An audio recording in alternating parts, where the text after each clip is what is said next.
Good morning. Good morning, good morning, good morning.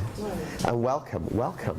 I'm looking forward to connecting personally, one-to-one with each of you at some point over the weekend. You know, some of you I've known for a long time, some of you are new friends, some of you, this is the first time we've met, but I've been really looking forward to this.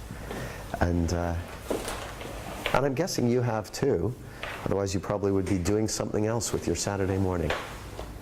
And in the room today we've got a whole bunch of the people from the Coaching Package Power program joining us here in the room, and we've got a bunch of people live streaming from multiple different time zones and countries around the world. So welcome to everyone. Turn around and say welcome to everyone.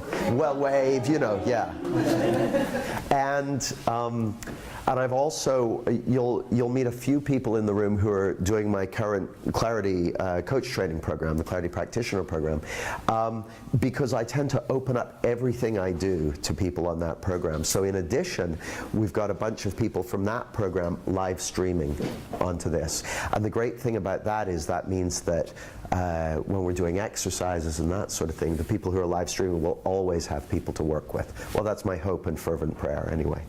So let's see where to begin. Well, welcome. Welcome. The Coaching Package Power Transformation Bootcamp. I made that name up this morning because I thought the great thing is we're here together for the next 3 days, and you've already been involved in the program over the last couple of weeks, and we're going to be staying connected over the next few months, and who knows beyond that. So I'm seeing this weekend as an opportunity to further, amplify and enhance those transformations that you're already going through. And oh, by the way, while we're doing this, I may pause from time to time and gaze off into space and that sort of thing. I'm pausing for what to say next, or for insight, or for inspiration, or clabbering around for something to say anyway. So if I pause, I haven't kind of gone into someone hasn't switched me into power save mode. I promise. Oh yeah, mobiles. Can you please switch them all to completely silent? And by silent, I mean not making a vibrator sound as well. So I don't know about you, I found that the sound of vibrators somewhat distracting.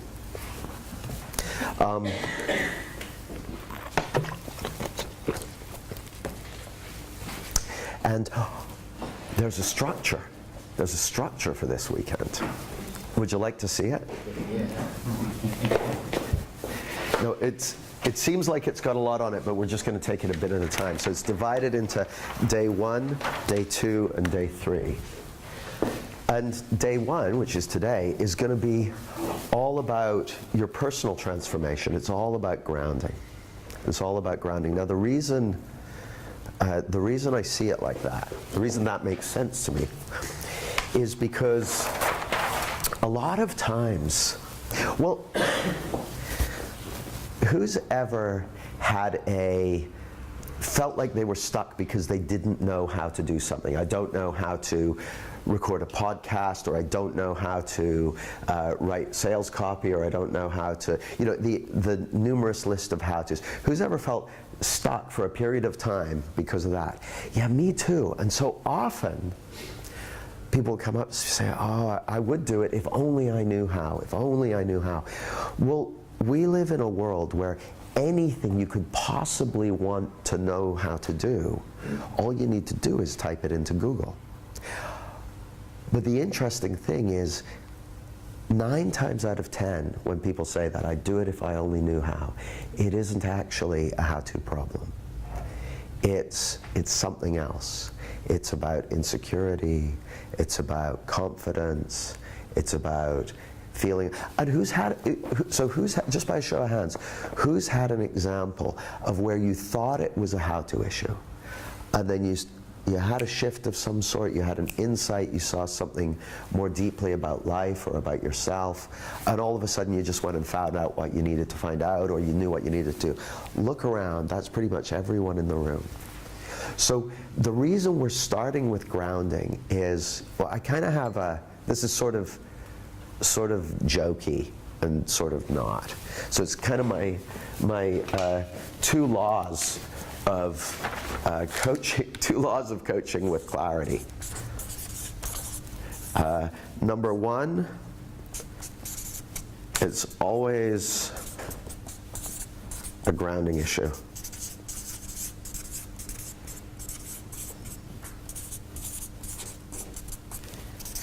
Never a how-to issue.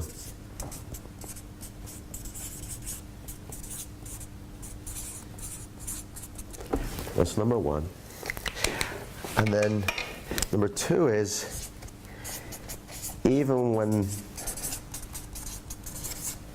they swear it's a how-to issue,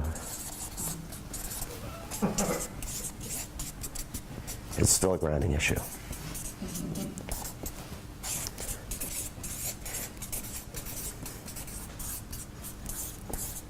Now here's the thing.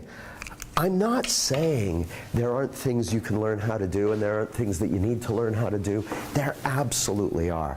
There's lots of cool things that people can learn how to do that they're not going to get just by following their wisdom. I'm delighted that our production team, we've got Deborah operating the camera, we've got Michael taking care of the live streaming and everything like that. And actually, the chap from Regents, whose name I don't know. What's your name at the back in the corner? Hassan. Hassan. We've got Hassan taking care of everything at a deeper technical level than Deborah and Michael can take care of. And I'm delighted they're doing that. And if they'd have showed up this morning and said, Jamie, I actually haven't been trained on any of these things, what should I do? If I'd said, oh, just follow your wisdom, my guess is the live streamers would be having a less fulfilling experience right now than they are. So there are absolutely things you can learn. But I'll give you an example. Over the last couple of years,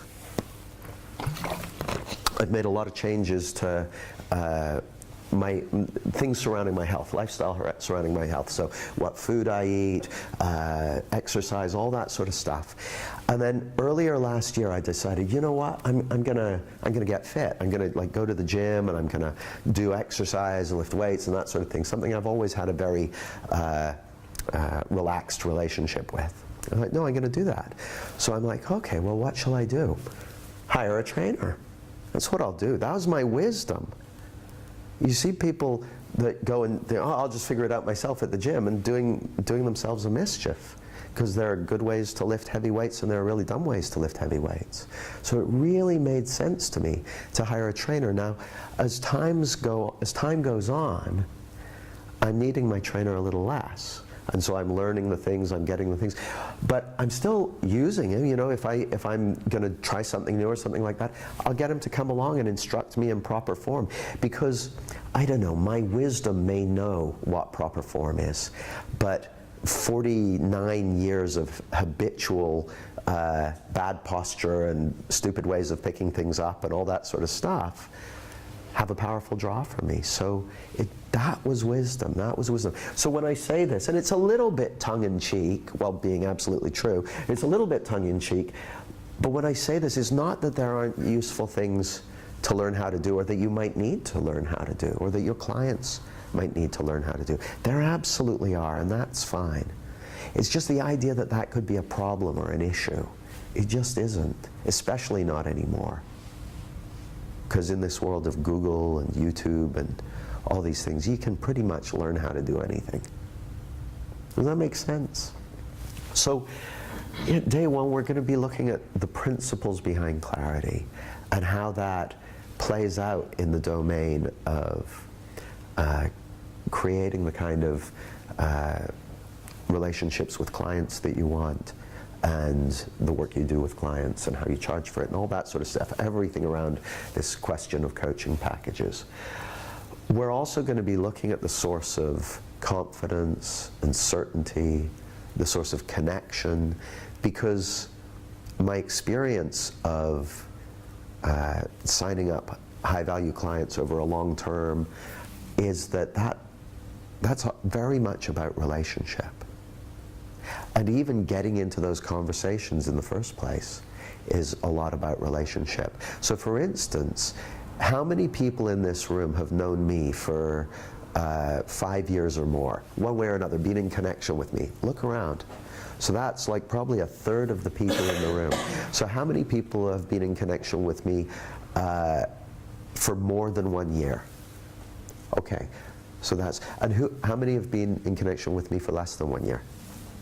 Okay, so we're probably about maybe a half more than 5 years, a quarter 1 to 4 years, and a quarter less than 1 year. There's some long-term relationship there.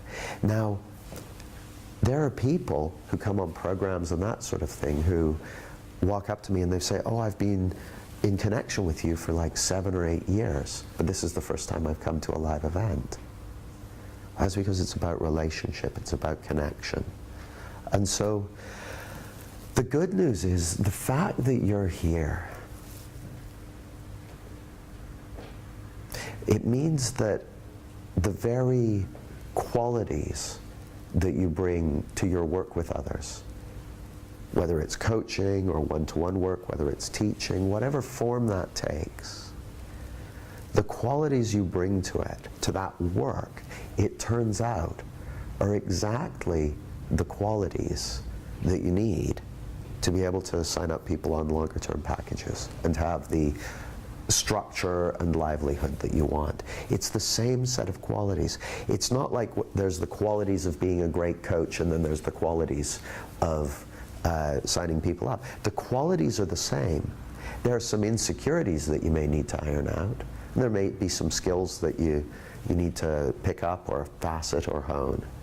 But the qualities are exactly the same. So that's great news. Does that at all seem like great news to you, or are you like, why is it great news? I'm okay if it's why is it great news? Oh, well, I'll tell you why it's great news, actually. Are you leaving, Nikki? Can you say goodbye to the wonderful Nikki Owen, without whom none of this would be happening? Yeah. Fun and enjoyable. Will do. If Nikki doesn't catch her train, her young children will be left alone to fend for themselves this afternoon. So, the reason why that's such good news, like, as you stop and think of it now, what do you love about the work you do? What do you love about it? In fact, here's what I want you to do. I want you to turn to the person next to you. For those of you who are live streaming, you should all have each other's Skype addresses, so I want you to pair up, and I want you to just ask the question, what do you love about what you do? And by what you do, I mean whatever it is that you're here to grow your practice in doing, whether that's coaching, or whether that's therapeutic work, or whether that's working with groups, whatever it is. What are some of the things that you really enjoy about that you really love about that you really value about that? Now, you're going to take it in turns. So one of you is going to be an A, and the other is going to be a B, and you're going to take 4 minutes to just find that out. What do you love about it? I'll tell you when the 4 minutes are up, and then you're going to swap over. But here's the thing. When you ask the question, what do you love about what you do? What do you value about it? You're going to ask that, and then you're going to be quiet. You're just going to listen. Just going to listen while they talk. And if they run out of stuff to say, you're going to listen to them being quiet. And you can still move and make encouraging gestures and that sort of thing, but you're not going to say anything. Now, it may feel a little odd, and I'm totally cool with that, as you'll find out all weekend. And just find out what happens when you listen to them. So the thing is, with a room full of coaches, you often have people go, I just want to ask them a question, I just want to make them hold still so I can tell them some stuff. But you're not going to do that this time. It's not that there's anything wrong with that, it's just that we're doing an experiment. So you're going to ask the question,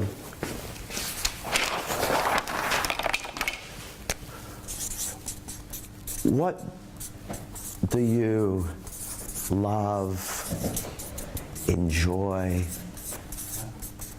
value about what you do?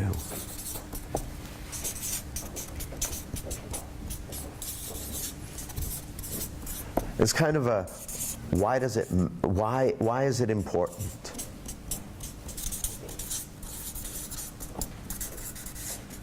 To you and for you. So you could ask both those questions right at the beginning. And then you're just going to be quiet and see what they say, hear what they say. Just tune in to what they're saying. And I'll tell you when 4 minutes is up, and then I'll swap you guys over. Same with you guys who are live streaming. I'll tell you when 4 minutes is up, and then we'll swap over. And you can ask it the other way around, and you can find out what it's like to sit quietly, listening to someone. Like, here's the thing. You don't even need to pay too much attention to what they're saying. You're not going to be quizzed on it afterwards. You're just listening so they can have the experience of being listened to. And you're not going to have to jump in and do some nifty coaching maneuver. They won't get to the end of 4 minutes and they say, now do whatever you don't have to do anything except just listen. Just listen. Don't have to remember it all. You don't have to at least look like you're listening. That's it. Just look like, all you need to do is look like you're listening. You don't even have to listen. You can just look like you're listening. Is that fair enough? Fair enough. Okay. Those of you who are live streaming, you don't even have to look like you're listening. If they can't see, if they've got you live on camera, then look like you're listening. But if not, you can just kind of listen like you're eavesdropping on someone else's conversation. You know, if you're eavesdropping on someone else's conversation, you're not going to have to step in and do anything. That's what you're going to do. So you're going to ask them, what do you love? What do you enjoy? What do you value about what you do? And why is it important? So your 4 minutes starts now.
Okay.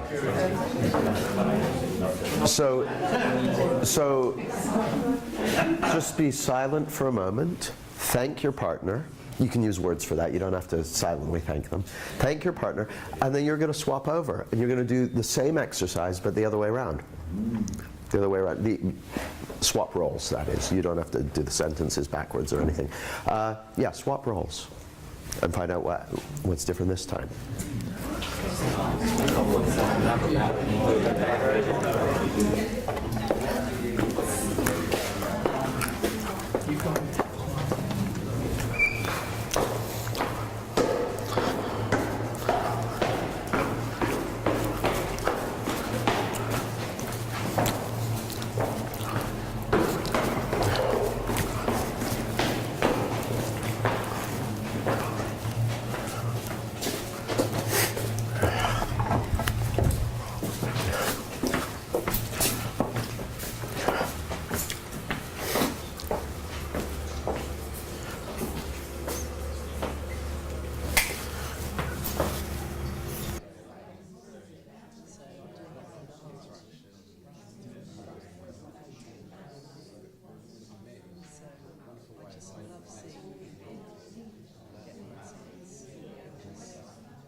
All right.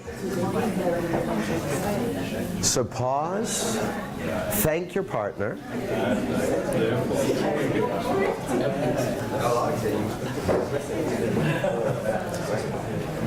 And I guess a couple of things I'd love to know. Well, first of all, while you were listening to the other person, what was your experience of listening like this without saying anything? What was that like? Who enjoyed listening like that, first of all? Oh, okay. You guys are very advanced. So what did you experience while you were doing that, Nicole? Just lovely connection, and I mean, I was enjoying. I'm very lucky that Ian, Ian clearly had a deep passion and joy for what he did. So I was just sharing in that, and I was enjoying his enjoyment of what he does, and just felt a really deep connection with that, and was also very excited and inspired by it. Beautiful, thank you. What else?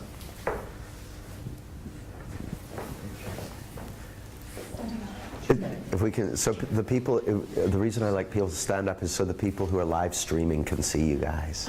Farah. Yeah, for me it was lovely because I knew I wasn't going to speak. There was just no pressure to formulate anything, so I could just sit back and just really listen with all of me.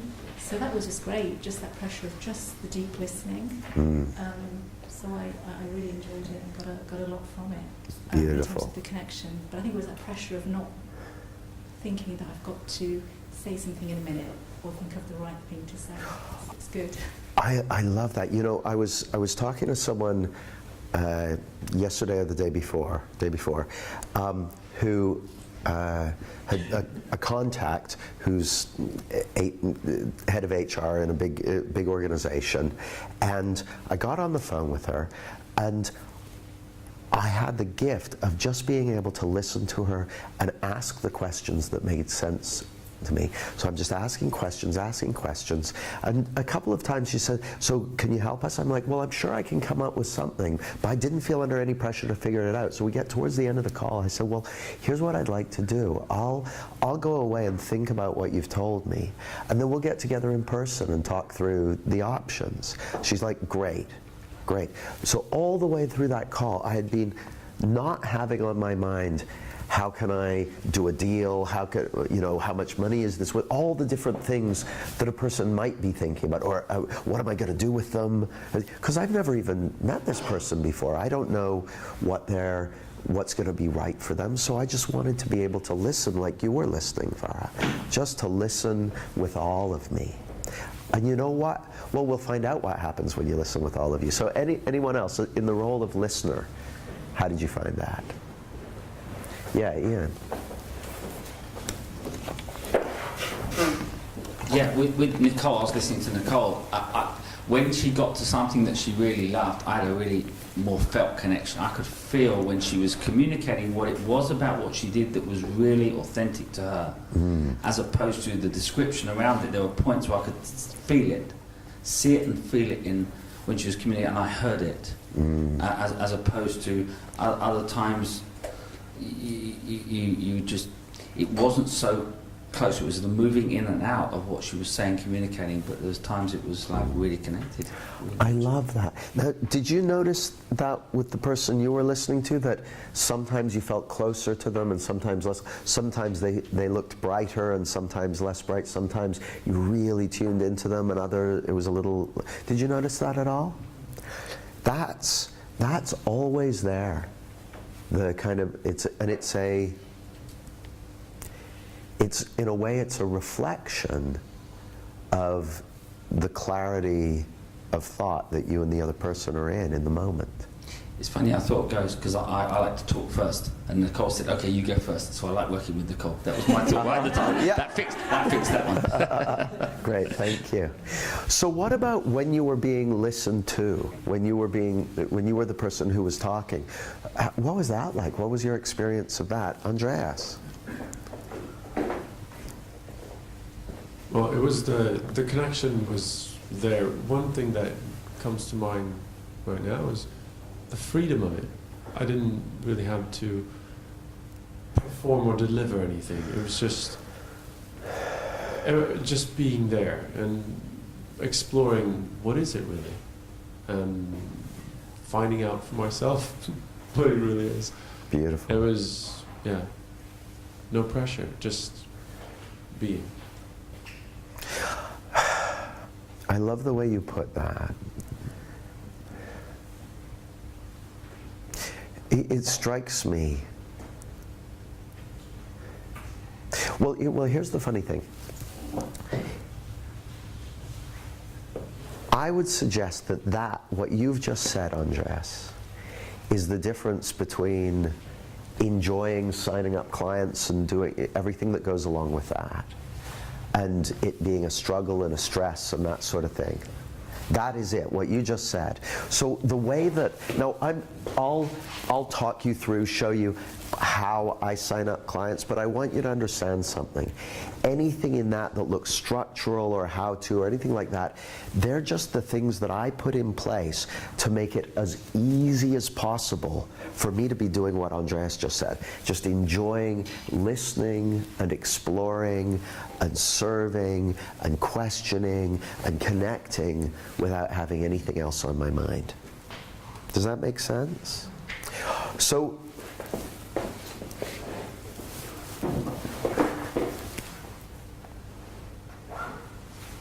what else in the role of, I love it when people are trying to be quiet. Have you guys noticed? Here's what you notice. When people are trying to be quiet, welcome. Okay. When people are trying to be quiet, I'm talking about you guys. When people are but this is interesting, this relates to what we were just talking about. When people are really trying to be quiet because they're in a very echoey live room, because the focus of attention that they're putting on trying to be quiet actually draws all the attention. That's the power of thought. It pulls people to. Well, it's the same when if you're thinking about, oh, what am I going to do with this client, or how much am I going to charge them, or any of that stuff. The focus of attention we put on it actually draws attention to it. So I like to structure things in such a way that I don't have to pay any attention whatsoever to that stuff. I don't have to worry about it, don't have to think about it, don't have to be concerned about it. I want it so a lot of how I structure things is just to make it as easy as possible for me and for the client. I just want to make it easy. So what else when you're the person talking about what's valuable to you? And if people who are live streaming have things that you want to share, I'd love to hear from you guys too. Tore. Yeah, I noticed, talking, it was very nice just talking, but I felt when I was able to touch what I really love to do, there was like a resonance with the person listening. So I felt a much deeper sense of connection just him listening very attentively also helped me get into that space to really talk out from that, what I really love and value about what I do, and not the context or anything. So that was kind of a very different quality of that. I love the way you put that. What I'm going to suggest to you guys is that being able to listen deeply to another person is not only one of the most powerful coaching tools you have, but it's one of the most powerful sales tools that you have. I know sales is probably a dirty word for some of the people in this room, but I'm okay with that. It won't be by the end of the weekend. Yeah, Russell. Yeah, listening. More useful than people think. I think when I was being listened to, I felt she'd given me permission to slow down and just explore and find the deeper structural answer for myself. It gave me permission just to sink deeper, explore it within myself, without any pressure having to say anything. And that's the permission you're giving to your clients and prospective clients when you listen to them, and when you coach them for that matter. So what are some of the answers, like just in a word or phrase? We don't have to pass the microphone for this one. Just what are some of the things you love about what you do, that you value about what you do, that you enjoy about what you do, the things that are important to you? What came out? What did you say? Connection. Just looking around the room, who else had connection on their list? Well, not their list, but who else does that resonate for? It's like, yeah, that's important. Yeah, what else? Impact. The same as the aha moment. Say that again, Mark? Same as the aha moment when the lights come on. Aha moments. Authentic. And you know, we're going to be talking about aha moments this weekend. I'll probably call them insights, but whether you call it insights or realizations or ahas or epiphanies, we're all pointing to the same thing, which is the source of fresh new thinking, fresh new updates of information for your perceptual systems that are available for everyone. So yeah, absolutely. Authenticity, I think. Authenticity, freedom.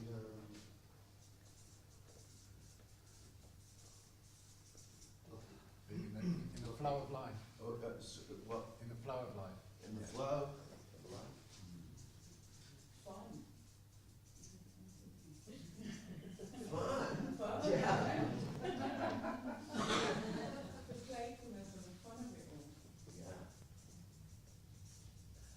Beautiful.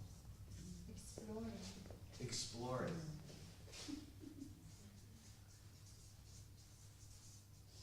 What else? Space.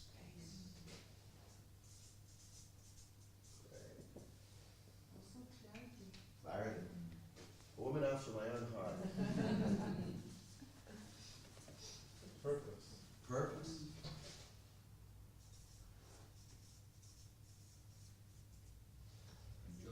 Enjoyment.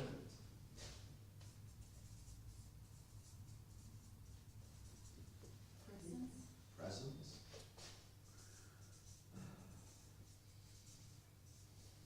Being inspired. Being inspired.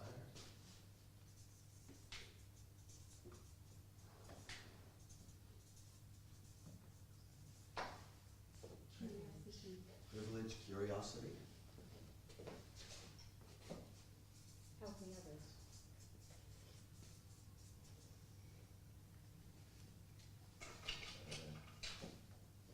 Helping others. Resonance. Curiosity. No, we don't need a different piece of paper for this. No, this is perfect. We use small pens, small pens. No. It's being in relationship. Being in relationship. Learning. Oh, I love this. I love this. You guys are so playing into my hands here. I'll explain why in a minute. Relaxation. Relaxation.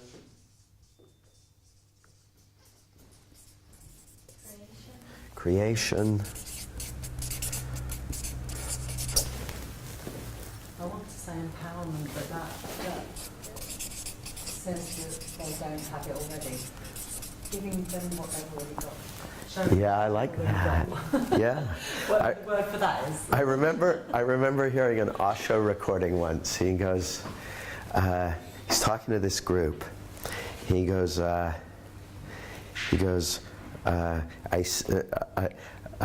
part of me wants to comfort you, and part of me wants to hit you very hard over the head. Because I have to pretend to give you things that you already have and take away things that you never had in the first place. He said, what did he say? He said, you are already enlightened. He said, you are all Buddhas pretending not to be. And my job is to expose you. I love that. And in a way, that's what we're going to be pointing to with this. Is that, the name of this program is Coaching Package Power. And so then the question is, well, where does that power come from? And my suggestion to you is that power comes from who you already are, from who you truly are. Who you truly are is innately powerful and impactful and attractive and capable and resourceful and inspiring and everything on that list. And anywhere where you have misunderstandings about who you really are or what you're capable of or how life works, those are the areas where you're pretending that that's not true. And my job is to expose you for the powerful being that you already are. Now, you don't have to believe that. I know what you might be thinking. It's like, oh, you clearly haven't spent enough time with me yet, Jamie. But I promise. I promise. So here's a question for you. Because it's my assertion that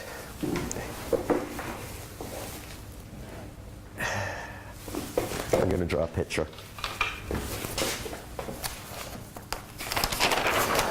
So if we assume there's something out there called reality, whatever that is, it's a representation. It doesn't really look like that, except in Dr. Seuss's books. But the thing is, we're never going to know what reality looks like, smells like, tastes like, feels like, sounds like. We don't get to experience reality.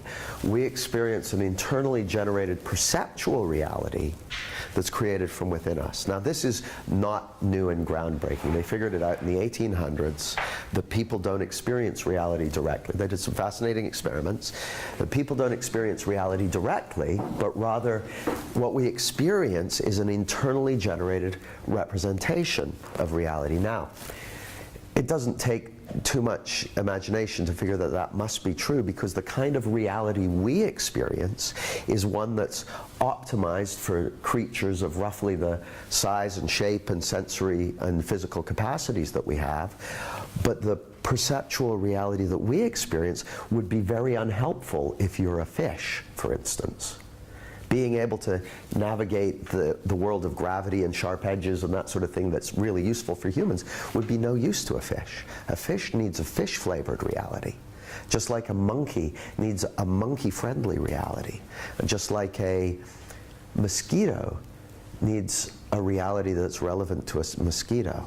So we don't experience reality directly. We experience an internally generated perceptual reality that you can call your platform or your model of the world or whatever. But when I say that, I'm not talking about what you talk about in relation to reality. I mean how it really looks to you. What looks real to you? Where the rubber meets the road. Now, I would suggest that the stuff you were talking about, that's an area of what you do, whether it's, you know, the one-to-one work, whatever it is, where you're close to reality. When you're close to reality, you're in connection with all of that. And in the places where you struggle, there's a gap between your perception of reality and how it really is. Now, for instance, who loves sales and selling? Okay, look around. There's maybe 5 people in this room that love sales. Who's doesn't care one way or another about sales and selling, just not bothered one way or another? Okay, maybe about 8 people. And who's sort of somewhere on the line from I'd rather not to I loathe it with a passion about sales and selling? Okay, now here's the thing. But for a misunderstanding about how life works and about who you really are, you would have the same level of enjoyment of the experience of sales and selling and all that kind of stuff as you have around what you were talking about there. So it's not that there's something about that activity or that study or whatever that is unpleasant. That's coming from thought in the moment. And I can give you a personal example. I used to not enjoy that part of my work. And so I structured my whole business so that it was all done automatically by marketing. I didn't have to sell to anyone. And then I started learning this understanding. I was like, oh, I want to talk to people. I want to connect with them. I want to find out what they want. I want to do. So I had to undo a bunch of that stuff and go back to doing it kind of old school so I could have that experience. And now, like the person I was telling you about who I had the phone call the other night, I'm really looking forward to meeting up with her and talking to her and finding out more about what she wants and seeing how I can serve her and impact her. Really looking forward to it, because the other night when we spoke, that was the first time we'd spoken. Well, now we're building a relationship. Because I was talking to a dean of something or other at a university up north, and we sit down together. We'd never met before. The first thing he says is, he goes, well, let me tell you my attitude, Jamie. He says, I assume that, and I assume this for everyone I meet, that you're going to be a quality person, and if you're a quality person, then I assume we're going to be in each other's lives forever. And the only people that's not true is people who you wouldn't want to spend time with, but I assume you're not going to be like them, so we're going to be in each other's lives forever. Well, I kind of like that, because it kind of takes the pressure off to be in a hurry about anything. It's a long-term deal. So that feeling of enjoyment, of freedom, of authenticity, of all that stuff, that is what makes structuring and signing up and all the things around coaching package power, that's where the power comes from. Anywhere that you're not enjoying it is a place where you haven't got it set up in a way that's aligned with who you really are. Or another way of saying it is, anywhere where you're not enjoying it is an area where you've got some funny thinking about it. Does that make sense? Good. So the other things we're going to be exploring,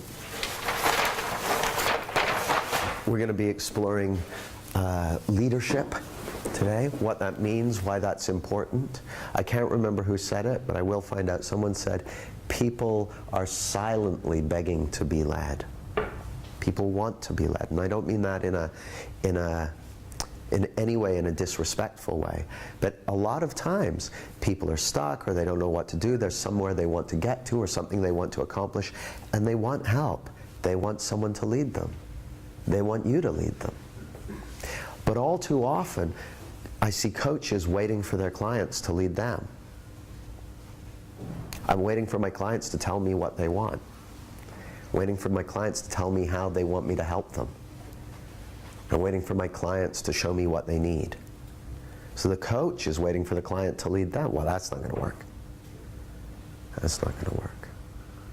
So yeah, we're going to talk about leadership. Then tomorrow we're going to dive into impact.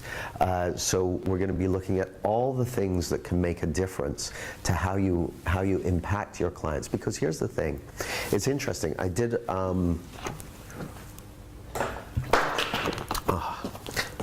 another interview yesterday, which I'll be releasing to you probably towards the end of this week, this coming week, with a guy called Sam Jarman. Now, I met Sam back in 2011. We met at an event. And he and I were chatting, and I told him about kind of my philosophy of life and how things worked. And he later told me that after that conversation, he was convinced that either I was crazy or he was crazy, and he was hoping it was me. Well, he and I have worked together over the years. Now, Sam is a golf pro. He's a professional golfer, a club pro, teaching people at clubs, doing golf lessons and that sort of thing. When he first met me, he was earning, he charged £45 for a 45-minute lesson. And it was a struggle for him because he was having to spend so much. See, the thing is, someone would hire him to do a lesson, and he would have a couple of lessons with them, and at the end of each lesson he would be trying to resell them to do it again and again and again. And so that was stressful for him. And he said often people would come for 2 or 3 lessons, then they'd take off, and then they'd come back 6 months later for 2 or 3 lessons, and he'd have to start over at the beginning with them, and they'd take off. Well, he and I started talking about coaching packages. And I said, you know, what about doing something more akin to what they do in the coaching industry, where you're charging a larger sum, maybe, you know, I think I say, you know, like £10,000 for a year. And he was like, he became more convinced that I was crazy. So he's like, that's not possible. Let me tell you about the golfing industry. In the golfing industry, everyone charges somewhere between £30 and £60 an hour. That's how it works. And no one does what you're suggesting. That wouldn't work. I said, well, I hear you. So we just start exploring this stuff. So he starts getting some insights into where his experience is coming from. The thought-feeling connection, which we're going to be exploring today. And he starts to notice that he's getting better results with his golfing clients. He's becoming a better, he's getting better results with them. They're enjoying their game more, because this is what all these people want. They want to get better numbers, and they want to enjoy it more. They want to enjoy it. And he said again and again, golfers would come up to him and say, I just don't enjoy the game anymore. And so that's what they really want. They want to enjoy it. Yes, they want to get better numbers, but they want to enjoy it. And so he started noticing that as he saw this understanding more deeply, he became a better teacher. He had more impact. He had more impact. Then he comes back to me and says, I'm thinking about that thing you said about doing coaching packages. Tell me about that again. So we started having conversations about that. And that's what Sam and I were talking about in the interview yesterday. So I don't think he thinks I'm crazy anymore, or not as crazy anyway. So the interesting thing about impact is that there's a Judy Garland quote. I'm going to hit you with a couple of quotes, actually. My first one is a personal favorite of mine. My favorite rabbinical quote. What's your favorite rabbinical quote? Haven't got one? Oh. My favorite rabbinical quote is by a rabbi called Rabbi Zoizak. And Zoizak apparently said, when I get to heaven, God won't ask me why I wasn't more like Moses. God will ask me why I wasn't more like Zoizak. And I remember when I was first getting into personal development, and I was getting into NLP, and I was going on lots of courses and that sort of thing. So this is back in the mid to late 90s, and I was married at the time. And I remember my then wife saying to me, you might want to spend a little less time trying to be superhuman and spend a little more time on just being human. And she was so right. She was so right. There's a Judy Garland quote. She said, it's better to be a first-rate version of yourself than a second-rate version of someone else. And that's one of the things that we've been tricked into a lot of times. The idea that there's someone we need to be in order to do what we want to do, that there's someone different from who we really are. The idea that we're not enough, or that we're not good enough, or that we need other people's validation, and that's just a misunderstanding. It's absolutely not true. Because the power behind coaching package power is who you really are. So we're going to talk about the only two problems your clients ever have. Now, I got to tell you, I was doing an intensive earlier in the week, so a 3-day intensive coaching program with a guy who's medically trained.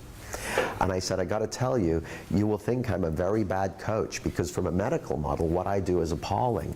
Because in the medical model, the patient shows up, and then you find out, you do a diagnosis.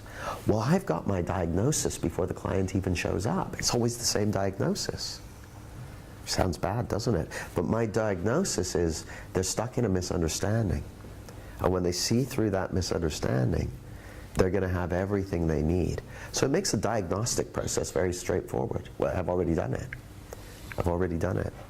So we'll talk about that and how I can have such an outrageous attitude to diagnosing what's up for people. But it makes it simple. Have you ever heard the old saying that if all you've got is a hammer, everything starts to look like a nail? Yeah. Well, that's true, but it does mean that I've only got one approach, and there's only one issue, so I only need one approach. So it's very, very straightforward to know, you know, what I'm focusing on. Now, that doesn't necessarily make it easy. I do my best to listen as well as I can and connect with my client and really get a feel for how they see the world.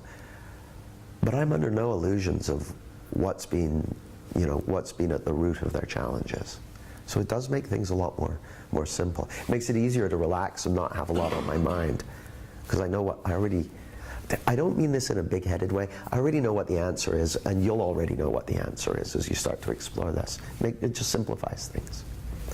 And we're also going to talk about creativity, wisdom, and making things. Making. Who played with Lego when you're a kid? Who played with Play-Doh? Who played with like building blocks? Who hasn't put their hand up yet? Who played with dirt and anything? Who played with anything you could get your hands on and stick into your mouth? Everything from, like, you know what shoes taste like, you know what chalk tastes like, you know what chair legs taste like, because you tried eating all of those when you were a little kid. Well, every single one of us has an instinct to make things. And one of the things I want for all of you is to unleash your maker instinct in the domain of creating what you want to create.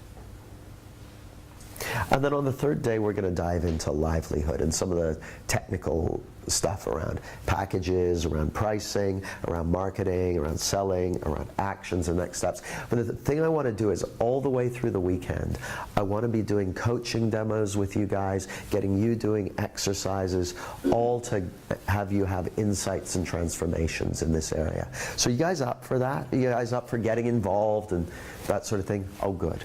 Good. It'll all go much better. So I think it's about time we had a pause. So we'll take a 25-minute pause.